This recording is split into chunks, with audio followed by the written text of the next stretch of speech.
Hello, everyone. Welcome to another Q&A from myself, and Sam. But wait, it's not Sam Bonfield. Wait, it's not Gianni Battici. Who's this pretender? Another pretender taking Sam's spot. How are you, David? Yeah, not bad, thanks. It's nice to be on the other side of the screen. I mean, I make videos all the time, as you know. Some believe there's some horrible conspiracy theory out there that me and you aren't friends anymore because I took your place.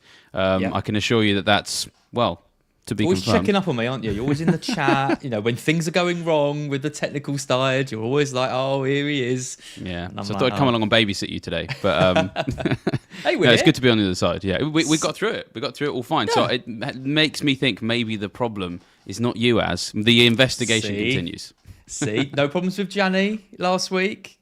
No problems with you today. I'm just saying. There's a common denominator. There's a common, exactly. Yeah, that's right. Loads to talk about. Loads of injuries. People are already saying. Spam saying Cash is now flagged.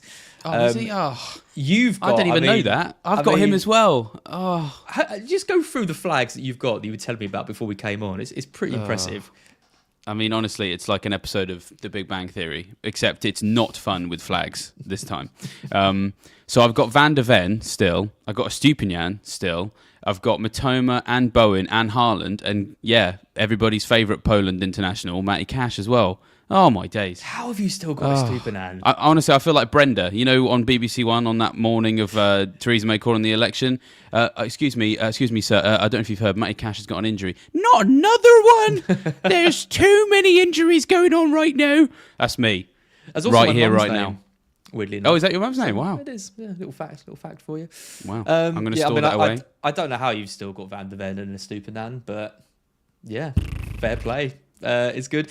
Before we get to the Q&A, I think you just want to mention Fantasy Football merch. Yes, that's right.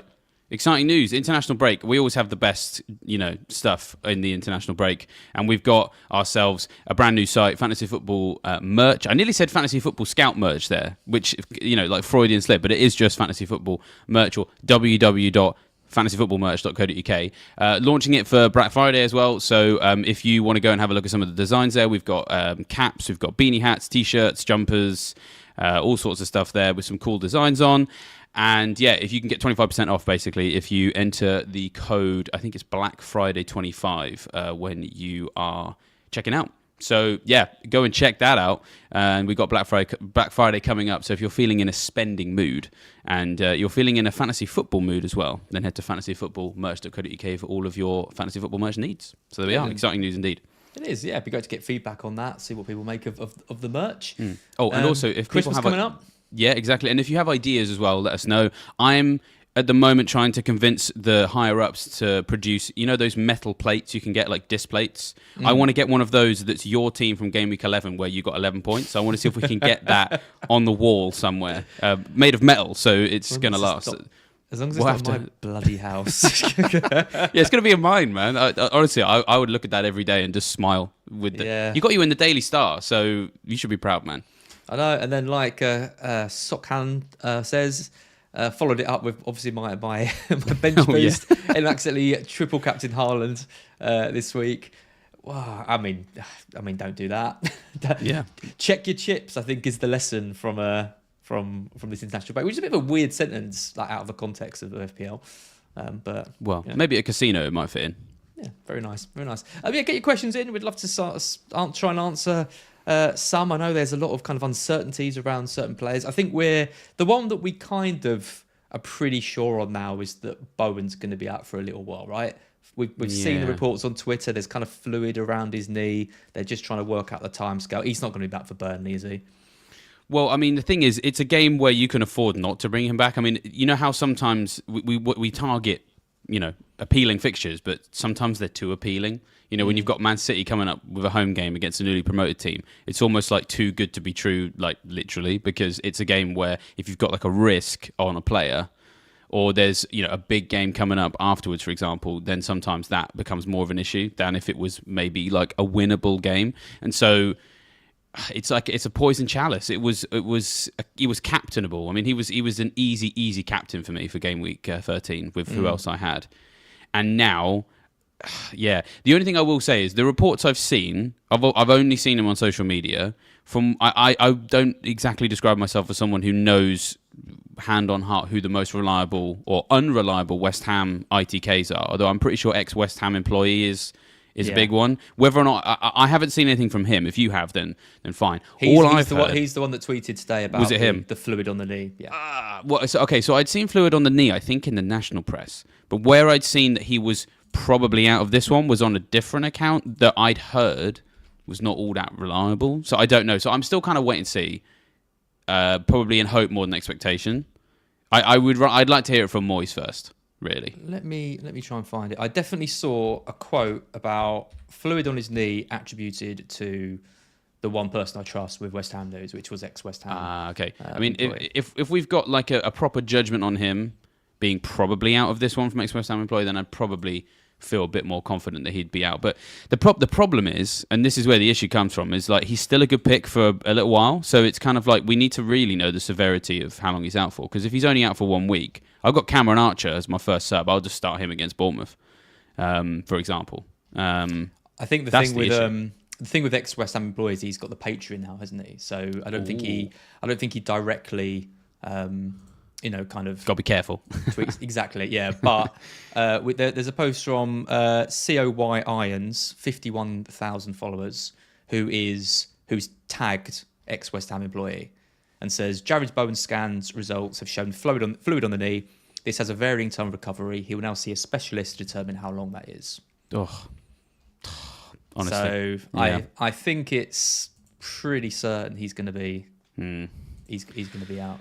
Oh, I really enjoyed the parallel universe where I captained Bowen and he got a hat trick. I had been enjoying that.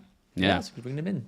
I've been enjoying that in my head for a couple of days, but the dream, just like the Purvis Estupiñán one, is now dead.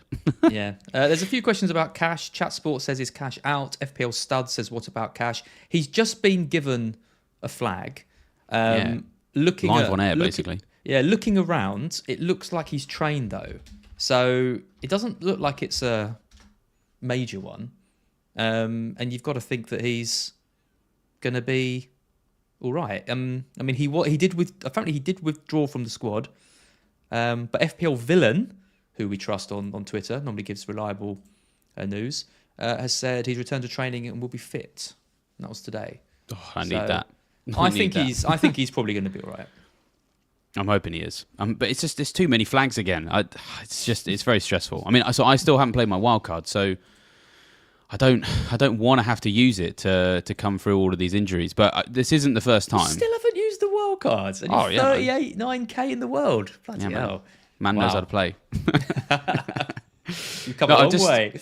Yeah, well, yeah, I've come a long way from my who's this guy about 5 or 6 years ago. No, the thing is, I wanted to use it late because of this blank game week. I've been saying it pretty much since July. I got a few haters, as you usually do when you do these videos. When I said way back in July, I'd like to try using it then, because then it means you can dead end into it. And it just, I don't know, everything just seems to have fallen just right for me. I mean, I've had Cash and Anderson since before game week 1, so they've just been in there the whole time. So my team value's great. I've got really jammy as well, with all sorts of stuff. I mean, having Van de Ven because I couldn't afford Porro and Udogie. I mean, it did work out. He's injured now, but yeah. I got the points for that. I got Anderson off the bench a couple of times, and so yeah, I've just never needed to use the wild card. And I think the other thing is, well, I mean, I guess I'm going to use this as an answer to any questions about injuries. If you've got the wild card or you're thinking about lots of hits, don't worry about fixing all 15 players. Just try and get 11 out. Carry people on the bench if they're injured, if you can, because you had them because they were good, right? And so if you then end up bringing them back a couple of weeks later, when maybe 2 or 3 game weeks they've missed and the rest of your team's been fine, you've saved yourself so much in transfers. That was the plan for Estupiñán, and it hasn't quite worked out. But there's been a couple of other players where it has, so it's a bit of a combination, isn't it? Because you don't really want to use a wild card just to fix a load of issues. Sometimes you might have to, especially if you can only get like 9 out or something. But you don't really want to use it. You want to use it when the fixtures change, when you can get ahead of the curve and that kind of thing. And as it kind of feels maybe not this week, but in a few weeks when Chelsea's fixtures turn a little bit nicer, when obviously we're going to want to bring players like Mbeumo in, and then Brentford's fixtures are quite nice. And then you've got obviously the Haaland thing to deal with. You want to make sure you've got a decent bench option.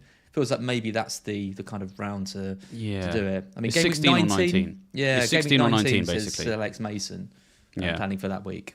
You either go 16 to lean into the fixture swing, or you go 19 so that you don't have to spend a free hit or loads of transfers or have a good bench for 18. They're the two options, basically.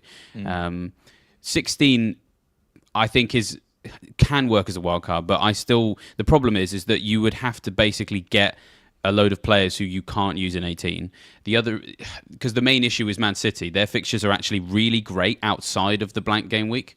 So that's why, in my opinion, dead ending into it and wildcarding afterwards makes kind of more sense. That's kind of the key issue. And then the other thing is, between now and 16, you can sort of build your wildcard squad with your free transfers. So I've been working on what is effectively a game week 16 wildcard with my free transfers so that it becomes a wildcard by that point.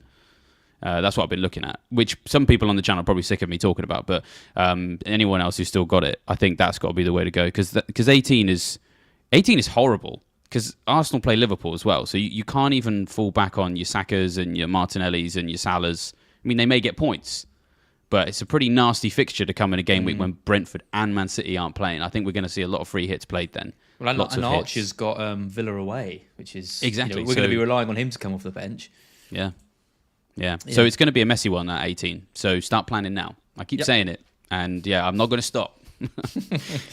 Speaking of planning, poor planning for some people, West Ham, Bowen is the most transferred in player this week. I mean, you're a bit unlucky, aren't you? Because he wasn't going to start. Maybe he might have started in the second England game, but probably not going to get like a load of minutes. It was when Son picked up his little injury as well, or we thought he had picked up his little injury. I reckon that probably pushed quite a few people to make that move. But yeah, this is why sometimes don't make early transfers. You just got to wait it out. Unlike what my co-host says all the time. Sometimes you need to do it. Rashan Bowen seriously injured. Yeah, we think he probably likely is. Jamie Hayes says David has a rank that high while still holding a Stepinian is criminal, not fair, man. I completely agree, Jamie. Absolutely disgusting. The funny thing is I think I might have mentioned this to you so obviously I got my shirts behind me. I got a Lundstrom, I got a Jimenez. It's been a while since I got a new one. And over the summer, I went and bought myself a shirt that you'd be very proud of me for this one. So I went and bought myself a Brighton shirt because I wanted to get myself and a Stupinan up behind me at the end of last season, ready for the start of this one. I have been popping into Sports Direct for months, hoping that they've got all of the letters in navy to do a 30 and a Stupinan with the correct accents. It's a long name and an accent. It's probably quite a pricey one. Yeah. Well, I mean, it's more the fact they're out of stock. They're out of stock of the letters that would allow them to do a Stupinan. So he has been. So I literally have a Brighton shirt that's out of shot right now that I've had genuinely out of shot for 3 months, and I'm just waiting for the Plymouth Sports Direct to have the letters for a Stupinan. So it was a sign. I should have known that this was going to happen. I'm doing it in real life and in my actual team. Exactly. Just waiting on Purvis. I tried to order Yelena a Ben Mee one. Oh, nice. For a birthday, and they were like, "Yeah, we're out of letters." So it's 2 letters, M and E. How can it be out of M and E's? Oh my days, ridiculous. Oh. Yeah, absolutely. Good players get jam. There you go. Ah, it's nice, isn't it? Well, I've been drinking my jam tea. For anyone who's not seen, I drink a lot of biscuit tea. It's my favourite flavour. But I ran out recently. I've been very busy, so I've not had a chance to go out and buy more tea. So I've just been drinking what's at the back of my cupboard for the past 2 or 3 weeks, and the only other flavour at the back is jam on toast. So that sounds disgusting. I know that's why it was at the back of the cupboard, man. Yeah, that's not the kind of one you go in. I wonder what that tastes like. You try it once, and you're like, oh no, I'm never drinking that again. I needed about 5 sugars to make it palatable. So we got a FPL Borat in the chat. Wow, we were. Did that for free this time. Sometimes he super chats in and I do it, but I thought I'd give you a free one this week. Quite a few questions about Solanke, actually. One from FPL Borat, one from Lennox Desborough. Do you think Solanke matches or betters Watkins up to game week 18? We got one from Uproar as well. 2 free transfers, Bowen and Alvarez for Mbeumo and Solanke. Question mark. What do you think on Solanke? Yeah, I mean, it's a good shout. I mean, when you look at the fixtures they've got, Sheffield United away is a great one. Villa, Palace. I mean, at home against Villa, Villa's defence aren't great away from home. So, I think there's definitely opportunities there. Palace away is probably a hard one because I do think Selhurst Park is where, I've got double Palace defence. I've got Johnston and Anderson. So that kind of gives you all you need to know about what I think of their defence. United in 16 is, I'd probably start him for that one because, United, I don't think they deserve to be a red fixture anymore. And really the main thing is you're looking at Luton at home in 17. And I've said earlier on about Game Week 18 having some kind of plan. Well, Bournemouth away at Forest in Game Week 18, that's one of the nicer fixtures that week, to be honest. So he looks pretty good. Conversely, was it a 1 year? Is that the other option? He obviously is at home to Bournemouth in Game Week 18 and has Everton at home, Fulham away, Wolves away as four of his next 6, for example. So they're both good shouts. I think I'd probably go Solanke if I had to pick between them because... Obviously, he's obviously had this injury of late, so that's perhaps at the back of my mind, considering my team is filled with lags. And Solanke probably has a little bit more Premier League pedigree about him. I know one he's not really new to the league anymore, but yeah, Solanke is a great shout. There's always a time of year when he becomes. Let's say there's a train or a bandwagon or whatever vehicle you want to use for Solanke. I did all those TikToks with the cherry tomatoes last year. That was tasty. I ate quite a lot of cherry tomatoes. So there's always a time when it's Solanke time. Whether it's now, I don't know. I probably won't go for him myself, but he's a good shout, is what I'm trying to say. Last season he got 6 goals and 10 assists. That's not a bad result. It's not as many goals as you want that Bournemouth would probably want from their main striker, but it was enough to keep them up. He blanks a lot. He got the points against Newcastle. I think many were kind of expecting that, and then he blanked against Man City before that. Okay, that's fair enough. But then he's blanked against Burnley, Everton already, like in the 2 games before that. Scored against Wolves. Okay, blanked against Arsenal, blanked against Chelsea. I guess you could say in the games he's blanked, a lot of them are ones that you maybe kind of expect him to, but. Yeah, I don't know. He's fine. He rarely the 13 points against Newcastle. I don't think you can be expecting too many of those. He's the kind of player that I think will tick along a little bit. I think Aronai is more explosive. I think Nottingham Forest are a better team than Bournemouth and have more goals in them. Given they've got pace on the wings now.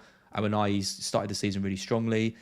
Gibbs White hasn't really been kind of up to his best kind of standard so far, but you'd think would improve. He got 15 assists or something last season. Yeah, it's quite a lot. I think I'd go Aronai out of the 2. Interesting.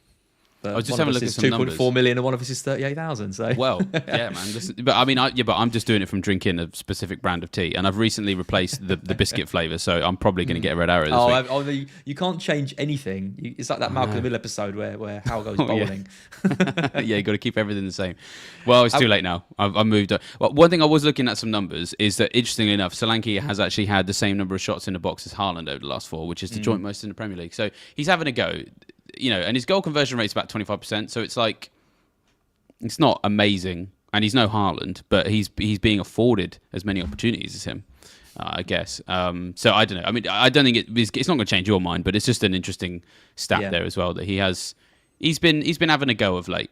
So that's what you can ask for, isn't it? Exactly. In the words of Ole Gunnar Solskjaer, the most important thing is the lads had fun. So exactly. Yeah. I think with your team and your flags, Aronai is a doubt, isn't he? So I think you're probably right. But the fixtures are nice. 2 home games in a row: Brighton, Everton, then Wolves, then Fulham, then Wolves, then Spurs, then Bournemouth. Right up to game week 18. That is a really, really good run. The games that look tough there, like Brighton and Spurs, aren't that tough given the injuries we've both got. So yeah, I don't know. Interesting.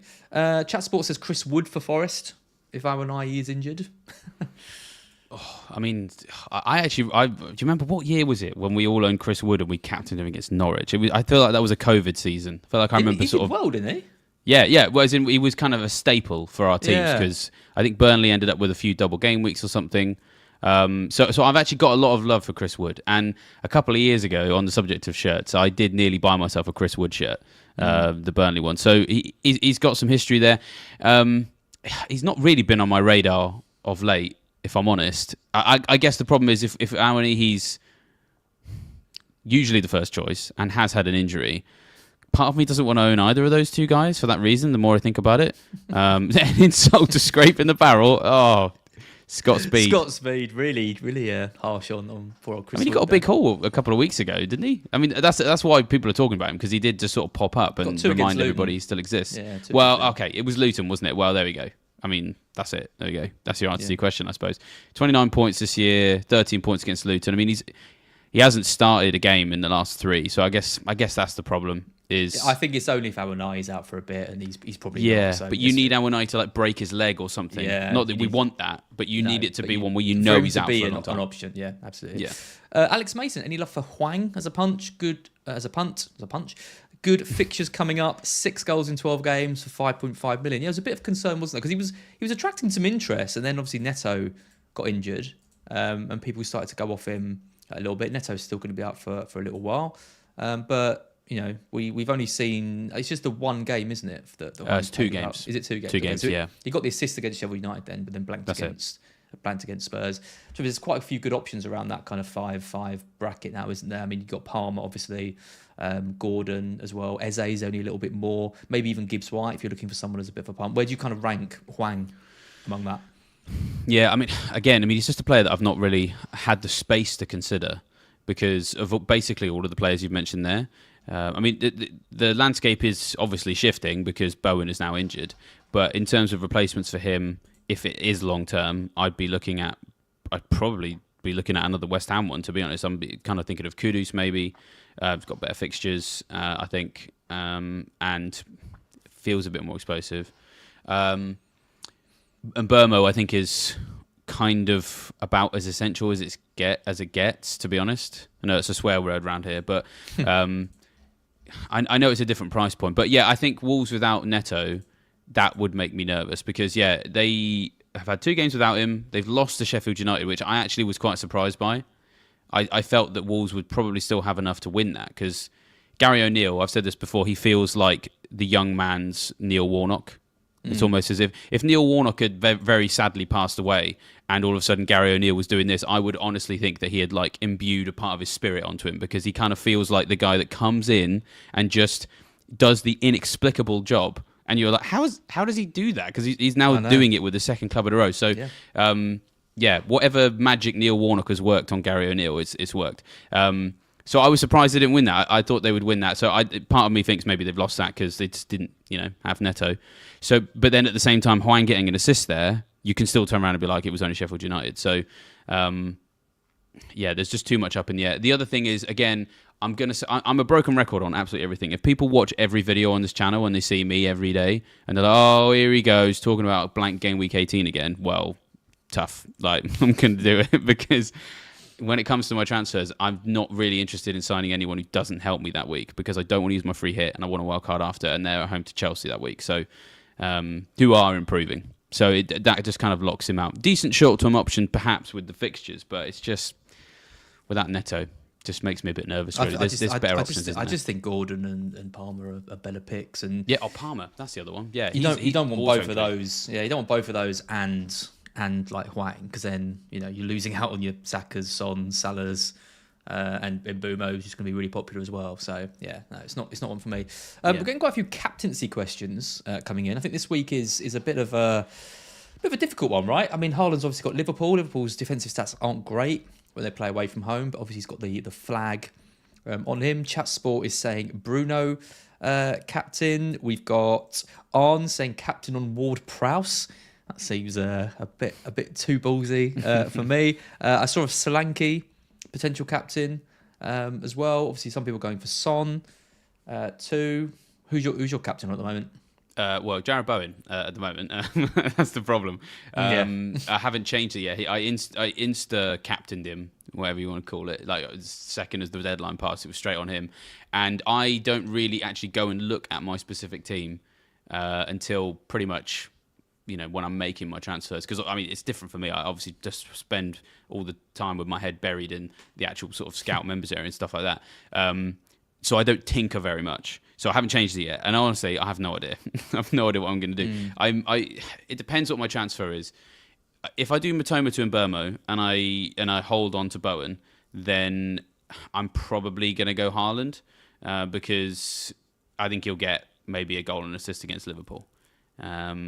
If I get a West Ham player as a replacement, I would maybe consider them because this Burnley fixture is a really good one, and it's the fact that it's at Turf Moor. That's what underpins the credentials for a West Ham captain here, because Burnley, they've started trying to defend a bit more. The Arsenal game shows that Kompany maybe has realised he needs to kind of play Burnley football of old, just to try and get through games.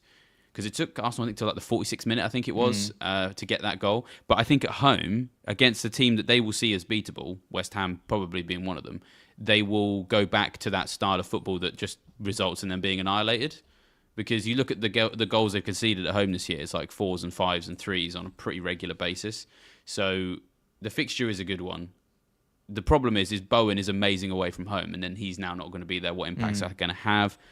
So what impact does it have on the rest of the team? Because that's what I mean. Yeah, on Kudus, etc. Kudus is a flag as well. Antonio's going to be out for a while. Bowen's not going to play. So what does that probably means? Paqueta up top, like we saw him in play a few weeks ago. He's had some good numbers. Could he be an option? Yeah, could he be an option? I nearly signed Paqueta. So it was between Bowen and Paqueta for game week 11. Sorry, game week 12. And in the end, I went Bowen because I felt I was more comfortable captaining him in this one than Paqueta. And then Paqueta scored the first goal in game week 12, and I was like, oh, classic, but it's fine. Bowen then obviously got the goal. So, yeah, Paqueta's not bad. I mean, the problem is that if you go outside of the big hitters, you are going to have to captain someone who is quote-unquote unreliable because of their price. Because obviously, Man City playing Liverpool, that kind of, I want to say cancels them out, but I'm putting inverted commas around that because we reckon there's still returns there. It's just we don't feel that we can predict explosivity with much kind of like confidence. I think the fixture I'd be most interested in outside of this one is Crystal Palace Luton. I think if I had Eze and Bowen after what's just happened, I'd probably captain Eze because he's on penalties. Luton's defence isn't great, and actually Palace when Eze is in the team look like amazing. I don't know. I think Luton will be hopeful to get something from that. Palace haven't. I mean, it is a Kenilworth Road, admittedly. Yeah, it's a tough game. Like amazingly enough, I mean, Liverpool struggled, didn't they, to kind of break them down. So, yeah, I don't think that's going to be a walkover for Palace. But yeah, I think if you've got Eze, you're going to be hopeful that he's going to get something. But I'm not sure I'd captain him.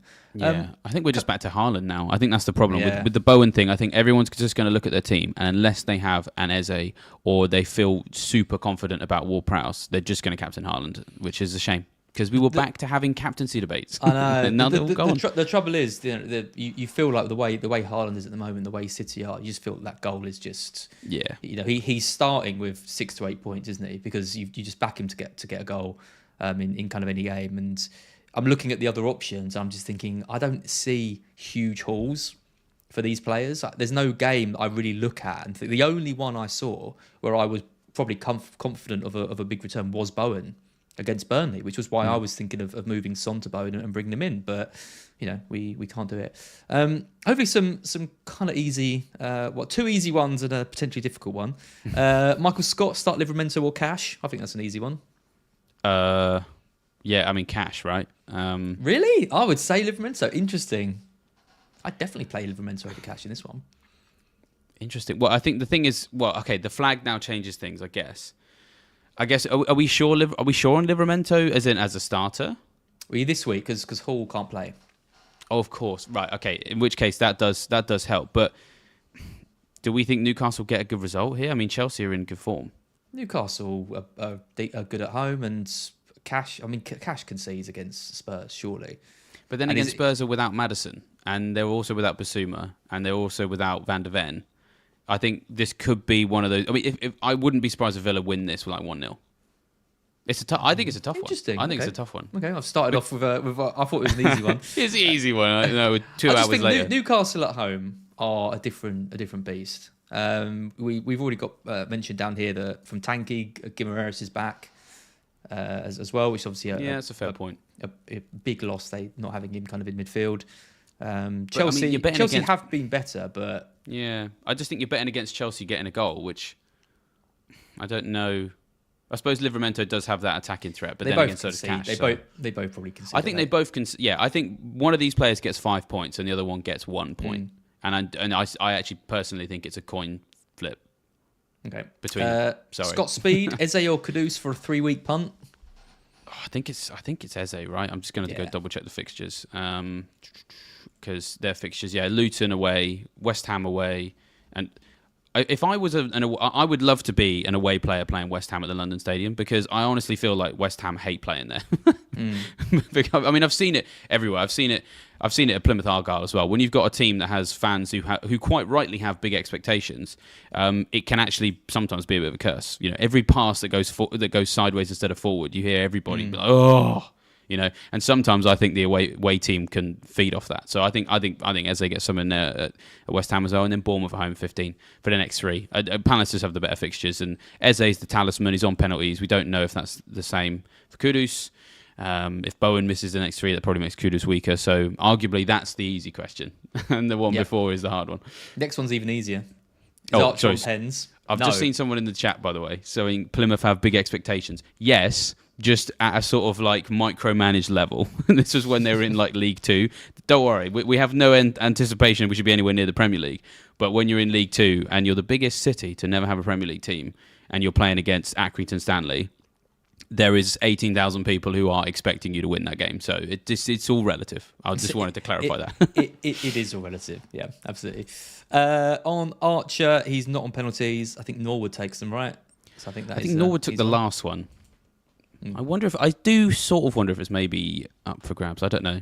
Because, McBurney had it before, right? That's why people are asking the question, isn't it? Archer hasn't taken the penalty for Sheffield United. Yeah, I think that people just hope that he will because he's the centre forward who's the most likely to start. But that obviously doesn't mean anything. You're getting called out nothing. For your biggest city. Luke Smith says Bristol. No. Oh no, sorry. It's top flight. I think of Bristol. Weren't Bristol City in the Division 1 way back? It used to be Hull, and now it's Plymouth. Like, look it up. It's true. Okay. Oh, it's possible. Hold on. What is it based on? Oh, here we go. Yeah. Here we go. I'm going to have to check it now, but I'm pretty sure that's like, without that, right, we're nothing. We don't have a stat, right? That's our stat, guys. Don't take that away. That's all you've got. That's all we got. Yep.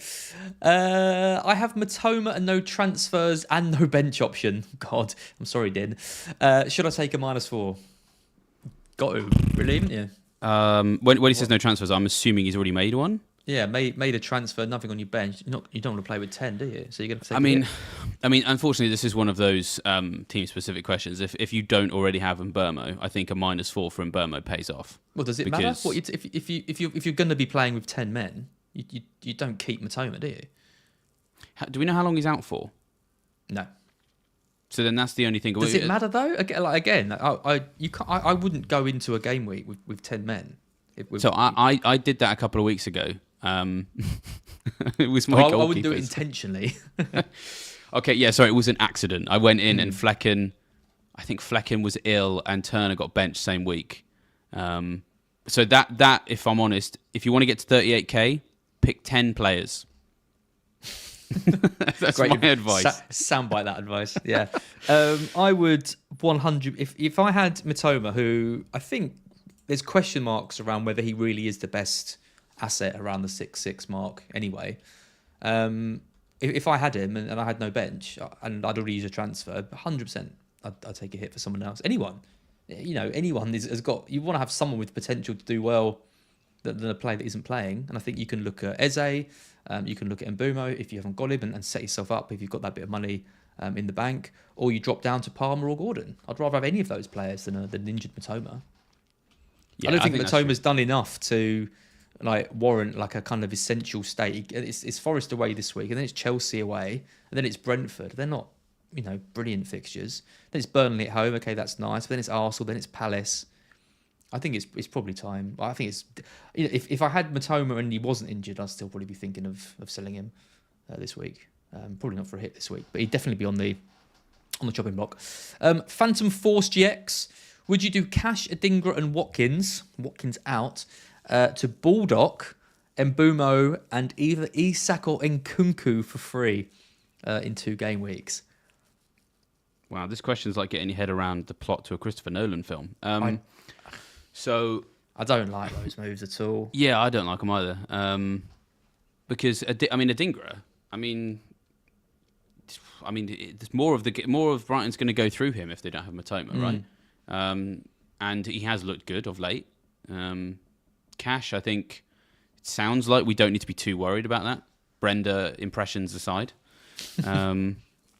And yeah, Watkins as well. Also, so this is the other thing. I was having this conversation with Ryan on Scout the Game Week last week. Aston Villa, they're in a tricky spot right now because in that you have to get it right. You have to think about what your long-term plan is because they are one of the best teams that will bail you out in 18.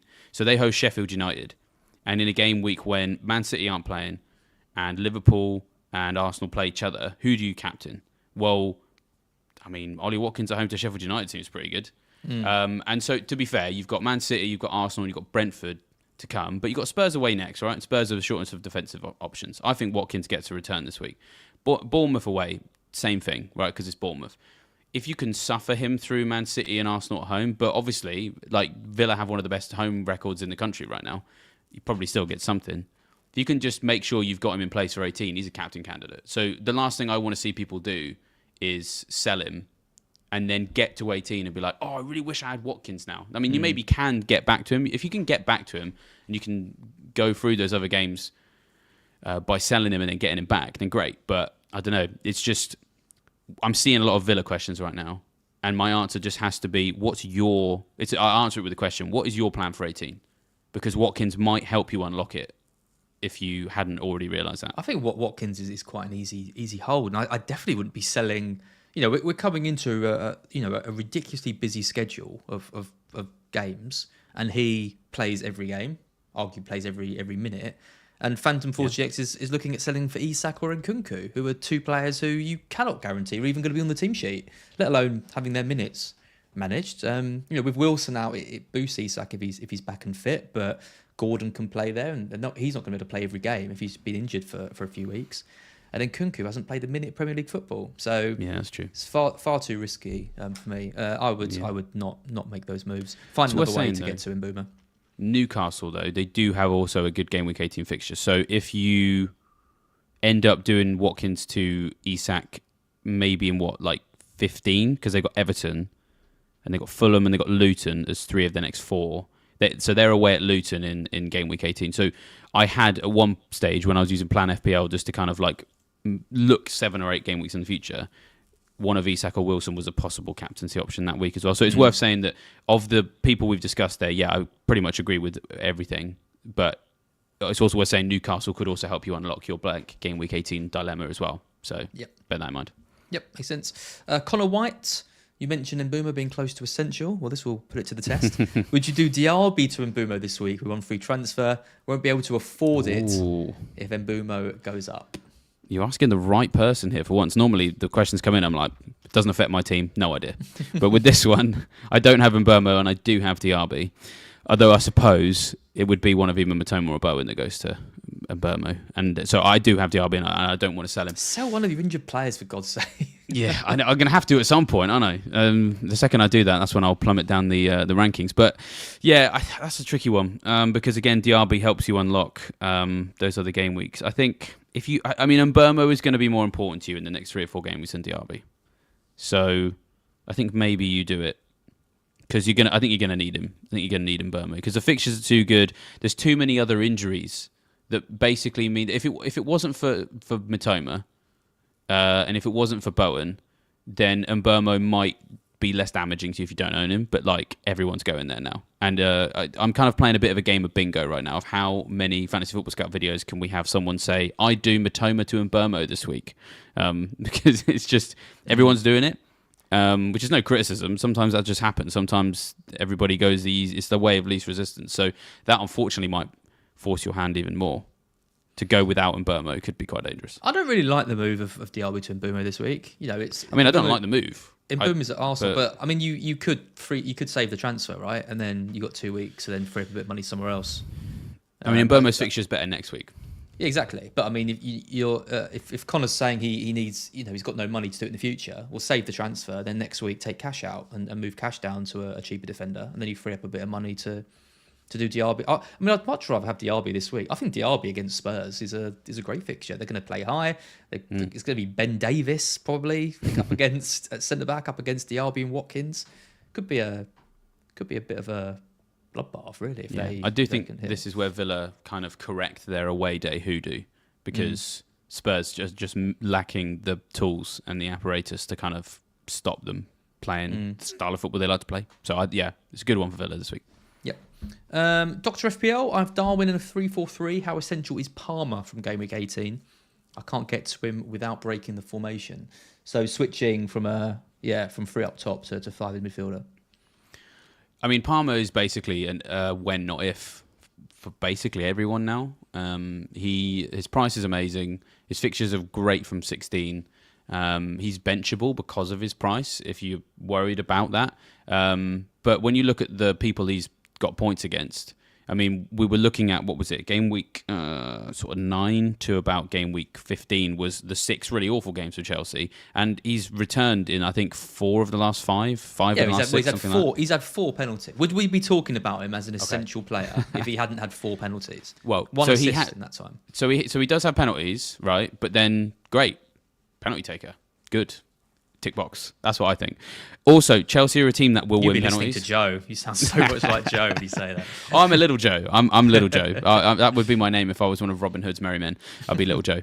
Or maybe John T, just as a sort of flashback to his old days. Yeah, little John T, that'd be me. Yeah. But no, honestly, I think that they're still going to get penalties. And the thing is, there is more nuance to that than simply just going, it penalty, it good, tick box. Because you want to have the penalty takers from the teams that win lots of penalties. And so therefore, teams like Chelsea will win penalties. I mean, basically down to Raheem Sterling, right?